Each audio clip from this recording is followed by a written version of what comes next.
महत्त्वाच्या बातम्या. प्रायोजक अभयचं जांभूळयुक्त जंबुआसव, मधुमेहींसाठी संजीवनी.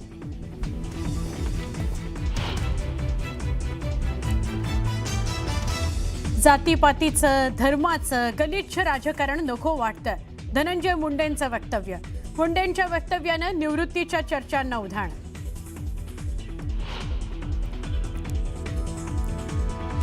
कोल्हापुरातील बाळूमामा मंदिरात 60 कोटीच्या गैरव्यवहाराचा आरोप. उपनिबंधक रागिणी खडकेंसह तिघांविरोधात गुन्हा दाखल. रागिणी खडके सध्या फरार. सातारा जिल्हा बँक निवडणुकीमध्ये मतदार होण्याकरता पैशाची बोली. मतदानाच्या अधिकारासाठी 2 लाखांची बोली लावल्याचा दावा. नव्या वादाची शक्यता.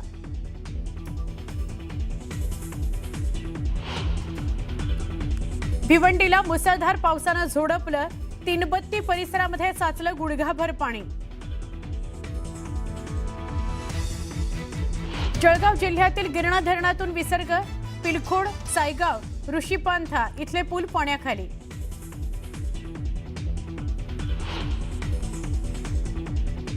कोल्हापूरचं राधानगरी धरण ओव्हरफ्लो. 2 स्वयंचलित दरवाजांमधून पाण्याचा विसर्ग.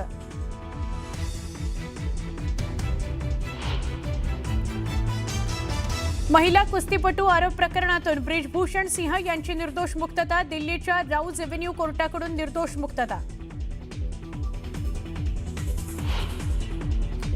विद्यार्थी लाठीमार आणि राम मंदिरातील दानचोरीच्या मुद्द्यावरून विरोधक आक्रमक. संसदेच्या परिसरात विरोधकांचं आंदोलन.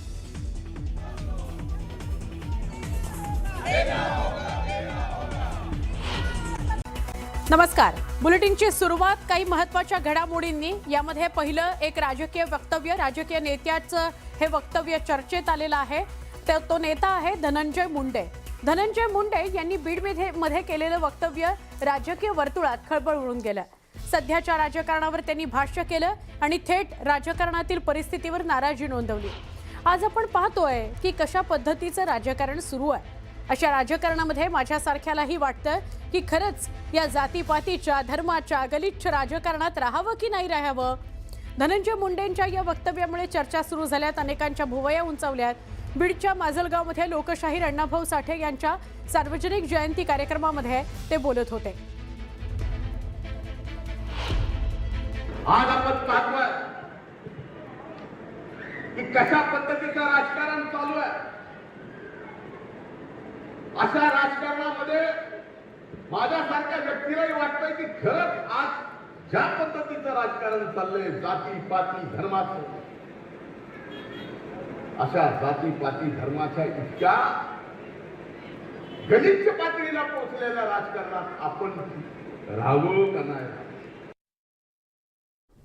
बीडमधून आता धनंजय मुंडेंपाठोपाठ पंकजा मुंडेंची बातमी बघूया.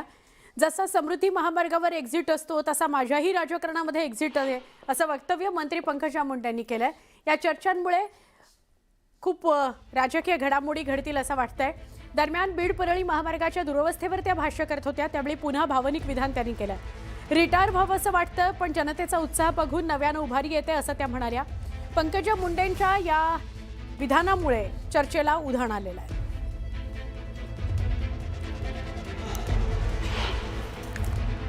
जेव्हा मी राजकारणात पहिलं पाऊल ठेवलं होतं तेव्हा मी हे सांगितलं होतं की मला जर राजकारण माझ्यासारखं नाही वाटलं, माझ्या विचारांशी समरस नाही वाटलं, तर जसा समृद्धी हायवेवर एक्झिट असतो तसा माझ्याही राजकारणात वेळोवेळी एक्झिट असेल. आणि जो एक्झिटसाठी तयार असतो त्याचं राजकारण तो अशा ठिकाणी अशा पद्धतीने करतो की यांच्या कवितेला सगळ्यात पहिले टाळे वाजून मी दाद देईल. कसं बदलायचं मला तर कंटाळा आलाय. रिटायर असं मी म्हणले. पण या कार्यक्रमात जेव्हा मी आले आणि तुम्हा सगळ्यांचा उत्साह बघितला, तांब्यावरच्या गरीब घरामधल्या या चमकणाऱ्या डोळ्यांना मी जेव्हा बघितलं, तेव्हा वाटलं आपलं काम अजून संपलं नाहीये. कसं रिटायर होत नाही अजून तुमच्या हातातला कोयता तसाच आहे. कसं रिटायर होत नाही अजूनही गावागावामध्ये कुठेतरी तणावाचं वातावरण तसंच आहे. तर एका बाजूला धनंजय मुंडे निवृत्तीचा सूर आळवताना दिसत आहेत, दुसरीकडे पंकजा मुंडेंचं कालचं वक्तव्य. त्यामुळे बीडमधून नेमक्या काय घडामोडी घडतायत हे बघायला हवं. बीड शहरातल्या माजल गावात लोकशाहीर अण्णाभाऊ साठे जयंतीनिमित्त कार्यक्रम आयोजित करण्यात आला होता. याच कार्यक्रमामध्ये एका बाजूला धनंजय मुंडे हे निवृत्तीचा सूर आळवत होते. त्यांनी काय म्हटलं ते आपण वक्तव्य ऐकलं आणि दुसरीकडे हा बॅनर सगळ्यांचं लक्ष वेधून घेत होता. बॅनरवर काय लिहिलं होतं? भावी कॅबिनेट मंत्री DM साहेब. या पोस्टरची जोरदारच चर्चा रंगली. या पोस्टरवर माजी मंत्री धनंजय मुंडे यांचा फोटो होता आणि विशेष म्हणजे 2 दिवसांपूर्वीच धनंजय मुंडे यांनी दिवस आपला येणार आहे यामुळे फिट राहावं असं वक्तव्य केलं होतं. त्यानंतर हे पोस्टर सगळ्यांचं लक्ष वेधून घेणार आहे. भावी कॅबिनेट मंत्री DM साहेब असं या बॅनरवर लिहिलेलं होतं, या पोस्टरवर, आणि तिथे धनंजय मुंडेंचा फोटो सुद्धा होता.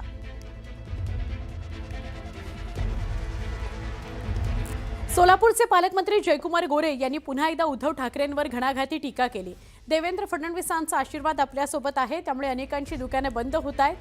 त्यांच्या दुकानाला सुद्धा टाळं लावण्याची वेळ आलेली आहे, अशी टीका उद्धव ठाकरेंचं नाव न घेता जयकुमार गोरे यांनी केली. दिल्लीतील विद्यार्थी आंदोलनाच्या मुद्द्यावरूनही जयकुमार गोरेंनी ठाकरेंसह विरोधकांना डिवचलं. ज्यांचं अस्तित्व राहिलेलं नाही ते त्यांच्या पक्षाचं अस्तित्व आता अशा आंदोलनांमधून शोधतायत, अशी टीका जयकुमार गोरेंनी केली.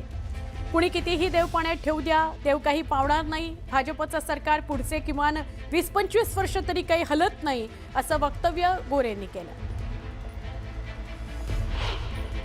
फडणवीस साहेबांचा आशीर्वाद आपल्या पाठीशी उभा आहे, त्यामुळं आपल्याला यश येणार याच्यामध्ये कुठली अडचण नाही. त्यामुळे अनेक लोक आपण बघतोय, अनेक लोकांची दुकानं आता बंद व्हायला लागली, दुकानाला टाळे लावायची वेळ आली, तेव्हा अनेक लोक आश्रय शोधायला लागले. कुणी दिल्लीत जाऊन जंतर मंतरला शोधला, कुणी आणि कुठं जाऊन आश्रय शोधायचा प्रयत्न केला, कुणी ठाण्यात जाऊन आश्रय शोधायचा प्रयत्न करते, कुणी काटेवाडीला जाते. परंतु आता आश्रयाची सगळी ठिकाणं बंद झालेली आहेत.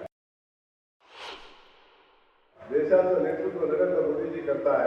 युवकांना न्याय देण्याचं, युवकांच्या पाठीशी उभं राहण्याचं, या देशाला न्याय देण्याचं, या देशाला स्वाभिमानानं सन्मानानं उभं करण्याचं, जगामध्ये भारताला स्वाभिमानानं उभं करण्याचं काम मोदीजींनी केलेलं आहे.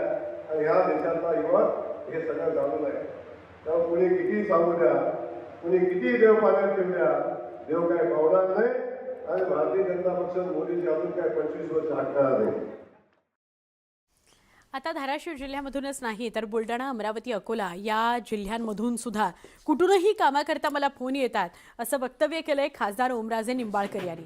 लोक बुलढाण्यामधील सोलार पंपाचं काम झालं नाही तरी मलाच फोन करतात, असं निंबाळकर म्हणाले. जर स्थानिक लोकप्रतिनिधींनी काम केलं नाही तर मी करतो असं आश्वासन मग मला द्यावं लागतं, असं ओमराजे निंबाळकर म्हणाले.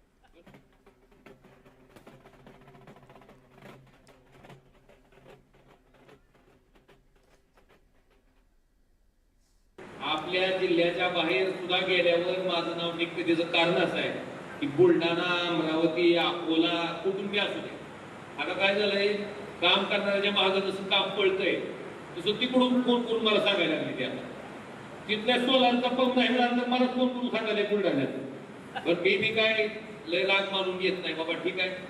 मी त्याला एवढीच विनंती करत असतो की तुमच्यातले आमदार साहेब, तुमच्यातल्या खासदार साहेबांना एकदा विनंती करा.